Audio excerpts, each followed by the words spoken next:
Let me welcome in Arvind Mediratta, who's joining us, MD and CEO of Metro Cash and Carry. Arvind, thanks so much for being with us this morning. How are you running the show amid the lockdown?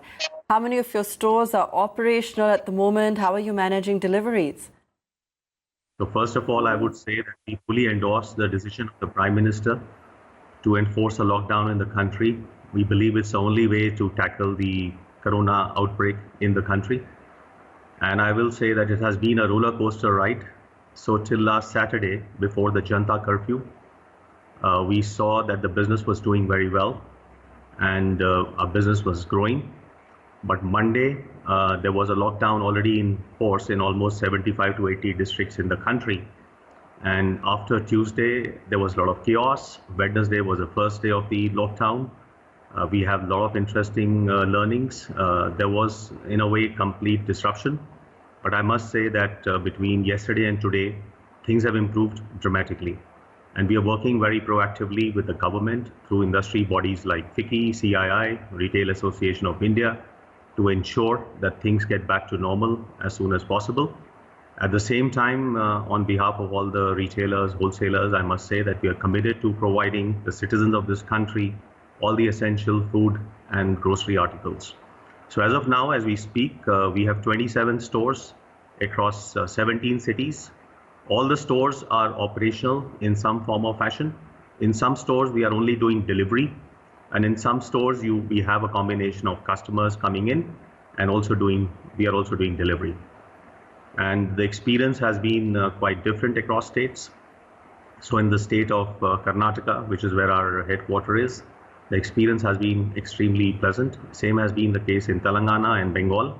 But there are some states where we are still working with the authorities to iron out the issues. So the biggest challenge I think all of us face, not just us, but all the other retailers, wholesalers, even e-commerce companies, is the attendance issue. So on Wednesday, the attendance was about 15%, which is quite low. And you cannot run operations smoothly if you have only 15% of the staff showing up. Yesterday, the attendance numbers went up to about 25%.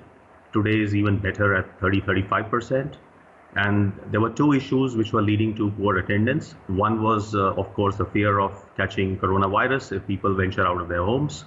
And secondly, the police was enforcing curfew in almost all the cities and all the states. And people are afraid of venturing out because of being harassed, fear of being harassed by the cops. But I know that they were doing their duty. And on Wednesday, we have had meetings with police commissioners of almost all the cities and states where we operate. They have extended their fullest support. And by and large, now all the problems have been sorted out. All the people have day passes so they can move around freely in the city. They can come to the stores without any apprehension. We have also talked yesterday with the Commerce Minister, Honorable Piyush Goyalji. He has also allowed the authorities to issue passes to the Kirana customers. I also want through your channel people to know that in India, if you look at the food and grocery system, 90% of the trade is still through the Kirana. The modern trade is only 8 to 10%.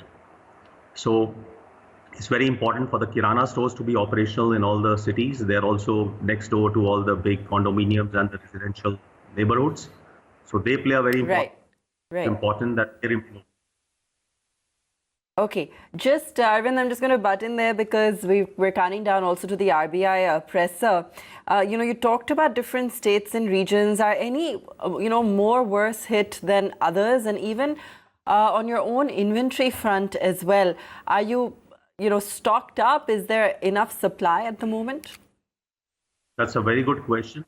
So right now, in our store, we have enough inventory for about 15 days for the essentials.